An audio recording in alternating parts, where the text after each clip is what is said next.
Řekni krokodýl. Krokodýl, řekni krokodýl. Tak, a ananas? Je, a sluníčko? Sluníčko? Je, ty to umíš. A jak se jmenuješ? Tomáš, správně. Jak se jmenuje maminka? Bára, no. Jak se jmenuje maminka? Bára, ano. Bára. A ty nejradši střílíš pistolí? A kdo nejradši střílí pistolí? Hele. Cucino.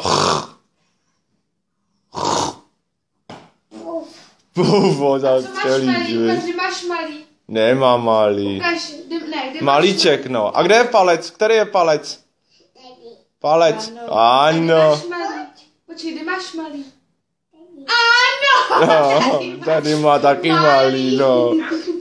Chudák, Váro, co to učíš? Malý. A koho vyhodíme z okna? Mámu. Ne, mámu. Jo, mámu, ano. Vyhodíme z okna. Mámu. Chceš čí?